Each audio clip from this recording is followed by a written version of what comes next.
you picking up what your subconscious is picking up when you watch movies? So, for example, if you're watching a rom com or any movie that includes two people falling in love and they end up, you know, you end up seeing that like they're not compatible or they're very opposite, and or the other person, is doing all these things behind the other person's back, but then maybe they end up realizing that there's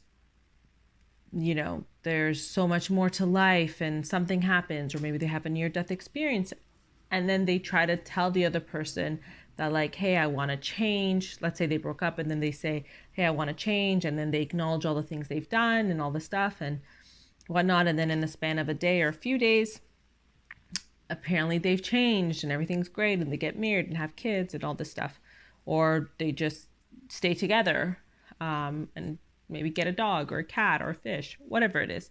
But so in general, like, is your subconscious picking up on the fact that like, oh, okay, so if people come acknowledge these things to me and I take it in, that there is a possibility, not there is a possibility that like, wow, they can change. And imagine like you're seeing these like situations happen, because it's like in a lot of movies. A lot of movies, I would say, a lot of movies that I've seen that are like very popular rom-coms, um, are showing not so great relationships, I would say. A lot of them. I love movies, so that's why I thought it was important to talk about movies, because it's something that also a lot of couples might do together. Watch a lot of rom-coms, and especially during like the holidays, there's a lot of movies that are very holiday type. And so this is not for all movies. This is just for a lot of movies, I would say. In recent years, I feel like there was a couple movies that I realized that like, wow, they're able to show you people that are more compatible, and and they're picking out red flags and stuff like that. But in general, like, it's not that great. So being aware of what your subconscious is picking up, so that like when you're watching a movie, you're not just leaning back and being like, oh, that's so cute, I'm glad they like, they were able to work out their differences and she was able to take it back, because the way they created the movie was so that like you like that character, that person that did all these wrongs, and so you really want them to work out. And so in the end, when they do, you feel so great and stuff like that. So, but if you're constantly seeing this over the years, or even just like one movie, and you don't know that like, hey, like, you're not questioning things while you're watching it, you're not saying like, no, they're not compatible, they should not be together, like, wow, this movie is not able to see that like they're not together, but that's okay. So like, but you're having a type of narrative in your mind. And I'm not saying for you to like create a critic type of narrative in your mind when you're watching all movies, stuff like that. Generally, it's to see the good, be positive, focus on the gratitude, focus on the abundance in your life.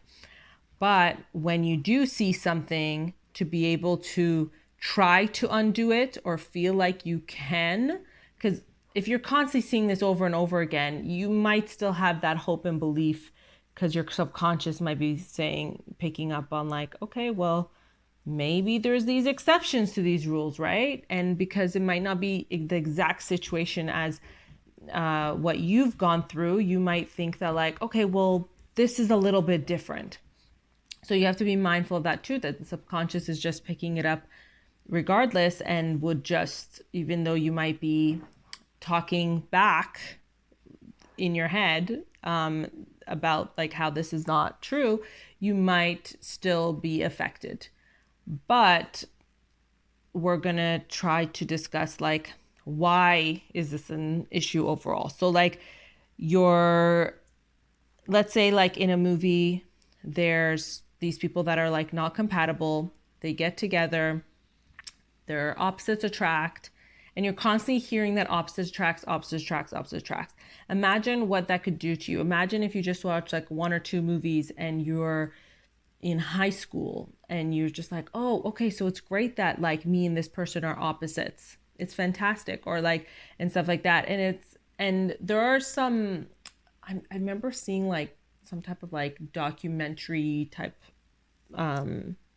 show that I think used to be like on cable back then, that like used to show like, oh, these couples and how their opposites attract, and how like, they all got like got along and stuff like that. So I thought like, oh, these are not things you have to worry about, like, because opposites attract is also a good thing. So I wasn't focused on the compatibility aspect of it as much. Like, but of course, I want to meet someone that like we could talk about certain things, or we have certain types of interests. But it wasn't like we need to be compatible, because I've seen on shows that like, or even like on, I think it was more than one show and clips and stuff, that like it was opposites attract, and that could also be a good thing. And look at this long marriage, but it's like, what someone should have been saying, or what I should have learned at some point before having watched that, is like, well, these people could be married for this length of time, but were they happy? Were they feeling fulfilled? I'm not saying like every day have a smile on their face, but did they feel good with their partner, or was it abusive? Was it emotionally abusive? Was it painful to be in that relationship? Like, what was the situation? Because you could stay in a marriage and that might feel like the easiest path for some people, but not always. That could be the hardest thing for a lot of people. But so in general, it's more so about recognizing that like compatibility is very important. And so some people might say it's not, but I would argue that to be able to be with someone that you have few things that are very important to talk about is going to be great for the long term. Because let's say like one person's a partier, the other person is not, one person's a drinker, the other person's not. And it's like, maybe people could find a balance to that, but it's like, are they giving up part of themselves to do so? Are they giving up, like, are they allowing someone to overstep boundaries by doing that and stuff like that? And are they really aligned in their values, which is also really important. And so values, beliefs, and stuff like that are going to be really important. You want to be aligned in some ways, which is why like a lot of people that are in certain types of like communities that maybe seem religious, but maybe more so it's for the community aspect, and it could be much easier for them because they're just like, hey, well, we already know we have a foundation of like things we believe and value, and so the other things are going to be added on of like, what this personality and this personality values as they've grown up. So they could have a longer relationship perhaps because of that. And I'm not saying for all cases, but I'm just giving an example. And so in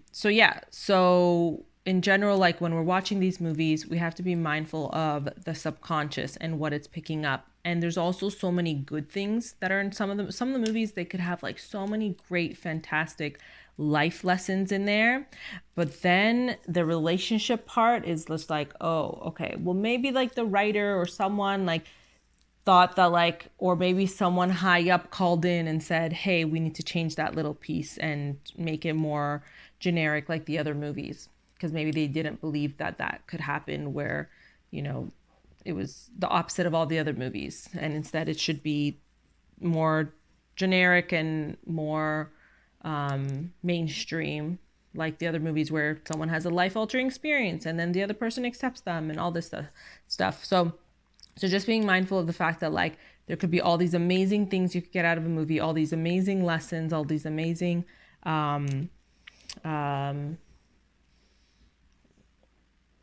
things that you might relate to, but you must understand that like the relationship aspect, especially if you're more vulnerable to it, especially if like you've gone through like a rough relationship, or you might not know what a healthy relationship is, or you even thinking what a healthy relationship is, you just need to always be aware of like, okay, well, no, I agree or I disagree. Just sitting back and watching it and trying to enjoy it is fantastic, but don't be like disillusioned by the fact that like your subconscious is picking up on what you're watching, what you're listening to, and stuff like that.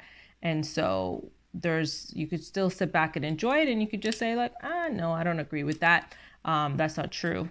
So at least there's at least a little bit of like a separation of like knowing that, okay, that's not true. Because if you keep watching something over and over again, you're just like, maybe that's true. Like maybe it's possible. Well, in that situation, in that case, because maybe they're painting that other person that is doing all these wrongs in such a great way because that's what they want. They want you to fall in love with these two characters and want you to want them to be together.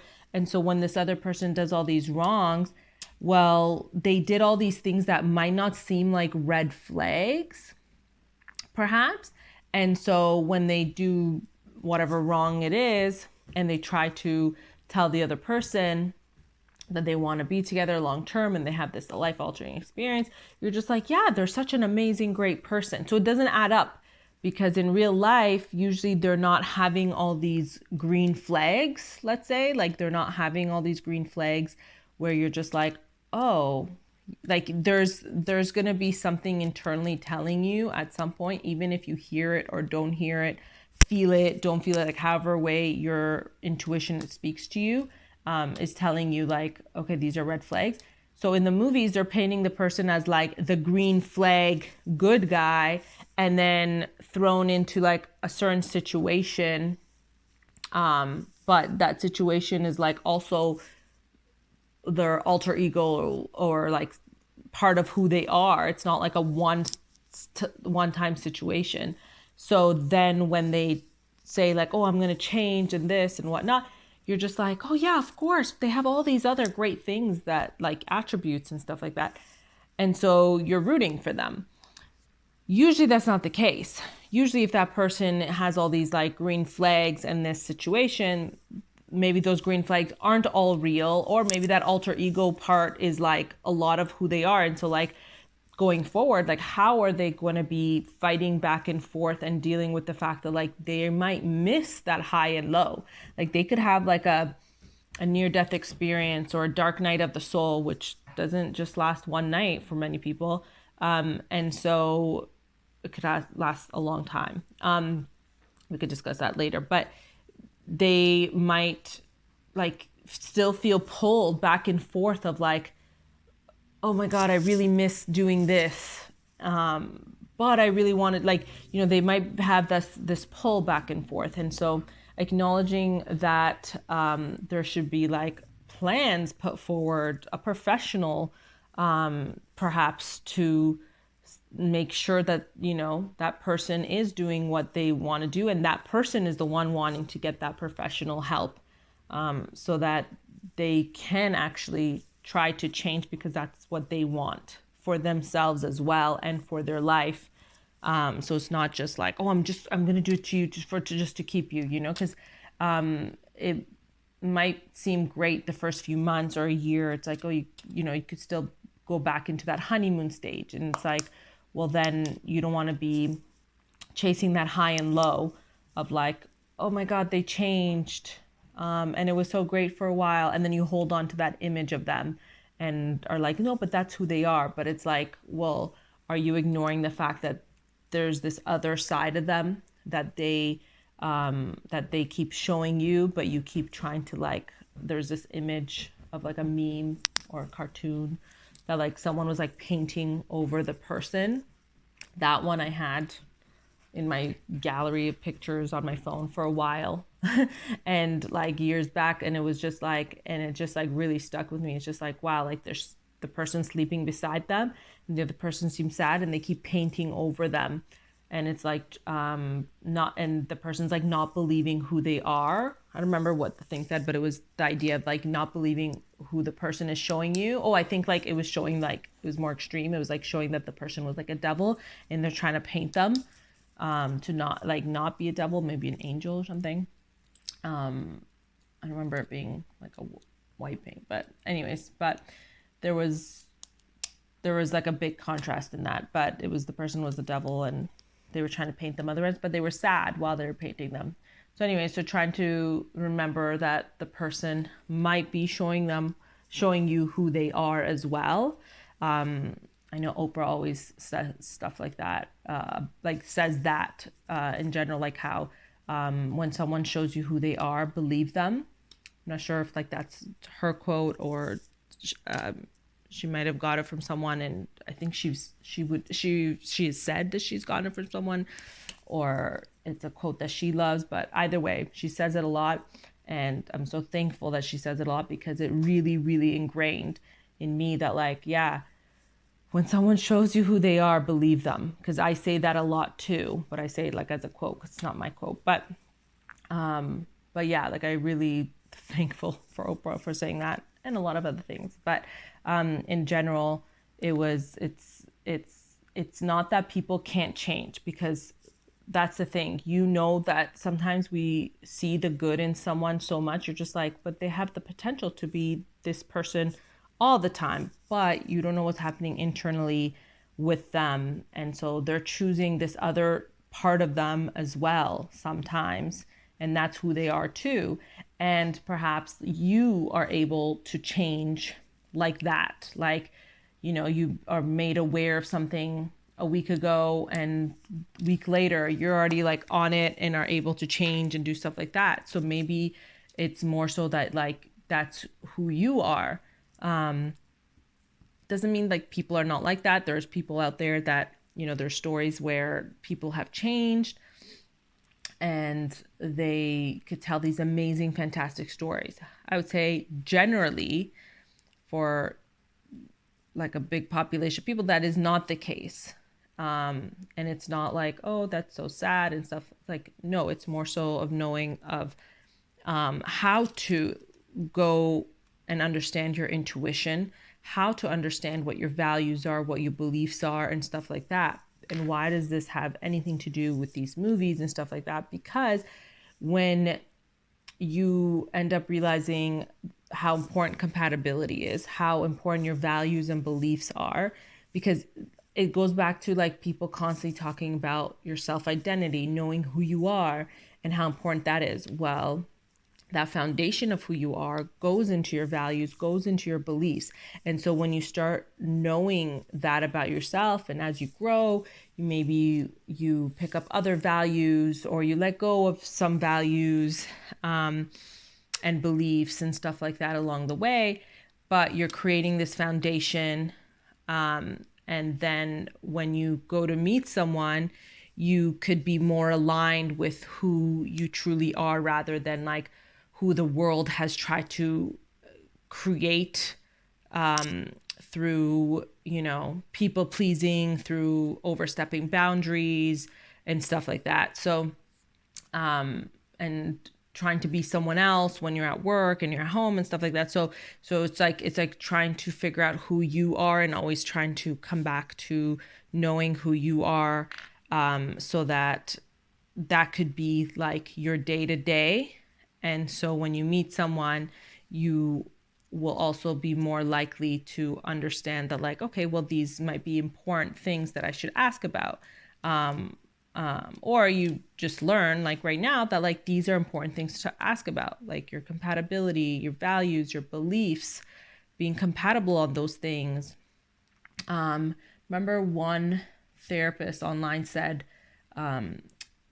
years back that like it's important, like I was saying. So there was a therapist that had said, I heard it on like they were in an interview or something, or on a podcast, and they were saying how one of the things that people don't ask, and they should ask very early on, is like if they think it's a good idea for their parents or parent to move in with them when they're older, especially if it's like not within their culture, and stuff like that. So I thought that was really important because that had come up in a relationship that I was in, where I didn't know that they thought it was a great idea, and I didn't know that till months in. And so I was like pretty shocked. Like obviously that didn't happen, but it was just knowing that like where they stood with that was shocking to me, because it wasn't in their culture, but also it was yeah, there was just like a lot of like things that I was just like, oh, I'm pretty surprised, based on like their relationship with each other, especially. So, um, but that does, of course, there's people in situations where like might not be an option as well. But anyway, so yeah, so I thought that was really great. But overall, like compatibility, knowing yourself, knowing your intuition, these things, as you grow and evolve are going to be so important. And it doesn't mean to watch movies with a critical eye. It just means to watch movies and to take in information in life and just not be in the back seat of it all. You could observe and just be that observer and observe things, but you don't have to know that, like knowing that these things can be picked up by your subconscious is like, what are you doing? What are you putting in place to make sure that you are able to live in this reality where we are able to watch all these movies, many movies, people binge watching things, and like you're just taking in so much information. What are you putting in place to make sure that you are protecting your your subconscious from these imprints from the outside and stuff? And it's like, and we could only do so much, but the fact that we can try, and once you become mindful that like, oh, okay, so I should be more aware when I watch movies, that I should look at things, I could agree or disagree with it and stuff like that, but still enjoy the movie is great, because it's not about watching it with a critical eye, because your everyday is not watching a movie and being critical about it, unless that is what you do. But in general, it's not. So it's more so like, that's why it's important to be in the present, be in gratitude, look at things, and be in awe of like the beauty in nature, the beauty in life, the beauty of your life. Be grateful for like what you have, what you are, who you are, how far you've progressed. These things should be your daily, and that should be like taking over, rather than like, okay, you watched a movie and you're just keeping an eye on the fact of like, your subconscious might be picking up on things. And it doesn't mean that like, oh, this is gonna for sure protect you from what you're taking in, but at least you're trying to do something. If you feel like that's the movie you're gonna watch because of X, Y, and Z, and you want to, knowing that like it might have these situations in there and stuff like that. It's like, okay, well, at least let's live in this world and create these situations where we are able to watch something and be part of something, and know that like, okay, how could we create like a buffer between the subconscious and this movie, so that you're not like completely like to the beckoning of this movie, if that's even the right word for it. But so anyway, so thought it was really important to discuss that, because it's something that like I see when like people talk about like when they got back with someone and stuff like that. It's very movie like sometimes. It's very, and I could attest to this in my life too, that it was like that, and the movies did affect me, and I was very aware of it, to the point where I would remember movie scenes coming up in my head. But there's a lot of times where like I've rewatched movies over the years thinking like, oh, I really want to watch this like rom-com, and I've seen it and I was like, oh my God, this was like what I was living out in my life during this period of my life. And I used to watch this movie a lot, stuff like that. So it's like, so it's interesting to know that it could affect you, but you don't know it, right? Like it doesn't, a movie clip scene doesn't have to come up in your head. It's just like, it's like writing a story. It's just like, well, it's in your storybook of your subconscious that like, okay, this is acceptable, this is allowed, perhaps. And so doesn't mean that happens all the time, but just being mindful that it can. And yeah, so I hope this helps. And if I didn't answer all of the things that I wanted to, or if there were some missing pieces, please leave it in a comment below, because there were some times that I did have to stop this video and attend to what my puppy was barking at, and and it's not his fault. So there was a squirrel, or there was some situation, so not his fault. But and it happened because I think it was meant to be, because there was times where I was like, oh, I was going off track here and there. So but yeah, so if there's anything else that I had missed or anything, please put in the comments below. And thank you so much for listening and for being here, and living your life mindfully and lovingly, because that's what you deserve. So thank you, and bye for now. Take care.